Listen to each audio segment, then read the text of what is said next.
Yosa, kembali lagi di Kakoi Anime. Dan ya, ini dia spoiler manga One Piece chapter 1131 berjudul Loki di dunia bawah. Dimana ya diketahui di poin pertamanya, Loki yang saat ini dipenjara di dunia bawah tampak terikat oleh rantai batu laut dengan penjaga binatang berpatroli di penjaranya itu. Kemudian di poin berikutnya, Loki meminta Luffy untuk membebaskannya dan sebagai balasannya, Loki berjanji akan menghancurkan bajak laut manapun yang diinginkan oleh Luffy. Lalu diketahui selama percakapan antara mereka berdua, Loki menjuluki Akagami yaitu Seng sebagai pengecut yang membuat Luffy marah dan menyerang Loki dengan gear keempatnya. Dan ini mulai menarik karena diketahui World Government atau pemerintah dunia telah memberikan bounty khusus sebesar 2,6 miliar berry di kepalanya Loki itu. Dan jelas ini membuat kita bertanya-tanya, bahkan di sini ya Luffy penasaran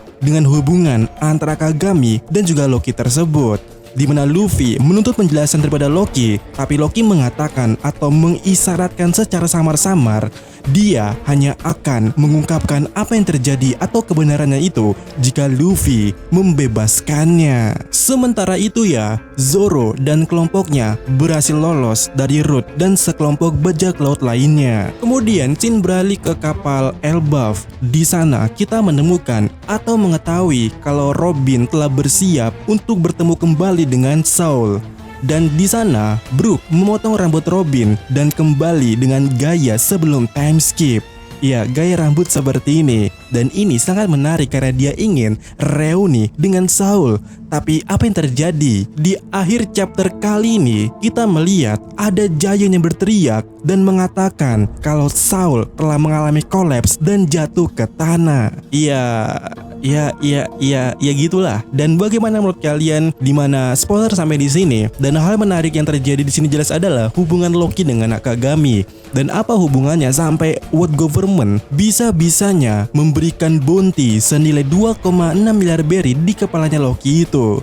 Apa masalahnya? Apakah ada sesuatu hal menarik di sini? Apakah bajak laut atau mungkin seseorang yang berbahaya itu yang diomongi oleh Akagami saat bertemu dengan Gorosei itu adalah Loki? Ya, ini cukup menarik. Dan ya, bagaimana menurut kalian? Nah, sebelum kita akhiri spoiler hari ini, ada beberapa info yang cukup menarik soal One Piece. Dimana ya, selama libur 2 minggu kemarin itu, Oda Sensei ada kegiatan berkunjung ke Cape Town, tempat dimana One Piece live action lagi diproduksi. Dan dikabarkan, Oda memberikan jimat keberuntungan kepada kru live action agar saat syuting mereka aman dan sukses. Lalu pula diketahui Oda juga memberikan beberapa souvenir ke fans di sana bagi yang beruntung. Sementara itu ya, di sisi lainnya One Piece volume 110 mendapatkan perilisannya, di mana kita bisa melihat cover yang aneh di sana saat dimana Jupiter berambut putih sudah kita bahas di video sebelumnya. Dan hal menarik di promosi One Piece volume 110 ini, kita dapat melihat adegan atau bagaimana Vegapunk melakukan siarannya itu, siaran yang the real, siaran peringatan darurat kepada seluruh dunia mengenai masalah banjir saat itu.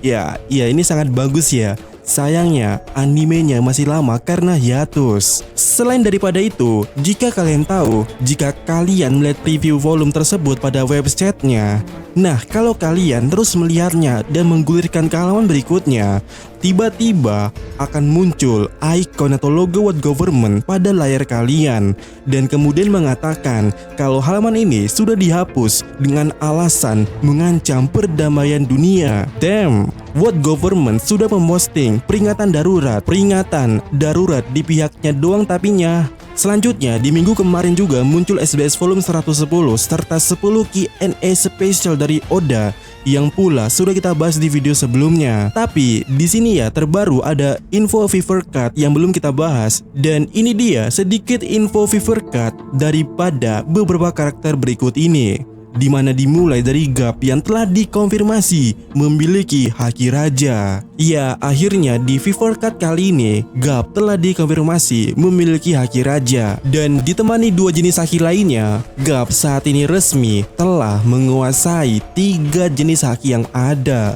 Dan info terkait Garp ini diketahui kalau Garp memiliki julukan Garp the Fish atau Ken no Garp atau Tinju Garp, lalu pula dijuluki Hero of Merit Marine, serta pula Legendary of Marine. Lalu memiliki afiliasi Markas Marine serta pula sebagai Vice Admiral. Umurnya 78 tahun. Serta pula tanggal ulang tahunnya adalah 2 Mei. Lalu tinggi 287 cm. Makanan atau minuman kesukaannya adalah senbei dan kari. Lalu hobinya adalah makan senbei. Tema hewannya adalah Bernard. Lahir di Ace Blue di Goa Kingdom dan moto keadilannya adalah My Justice dan bounty-nya 3 miliar berry di Crossguild. Lalu ada info lainnya atau favorite card lainnya dari karakter Ginny. Dia adalah mantan budak, mantan istri ke-8 Tenru Ditot, lalu afiliasinya adalah pasukan revolusioner, serta pula mantan panglima tentara timur. Kemudian kapal afiliasinya adalah Wingrema, lahir 21 Oktober, usia 39 tahun, dimana itu adalah usia meninggalnya saat itu 12 tahun yang lalu. Tinggi 174 cm, zodiaknya Libra, dan golongan darahnya tipe F. Dan tempat asalnya adalah Greenland, Kerajaan Poruko. Makanan atau minuman favoritnya adalah daging tanpa tulang. Bounty-nya 190 juta berry saat dia masih menjadi panglima tentara pasukan revolusioner. Dimana info berikutnya terkait Seraphim, dimana ya semua Seraphim diketahui memiliki 2 jenis haki, yaitu haki armamen dan juga Kenbun. Dan ini menarik ya, bagaimana itu bisa terjadi? Apakah haki mereka turun sifatnya dari subjek kopian mereka itu, seperti sifat Hancock yang ikut turun ke si Snake?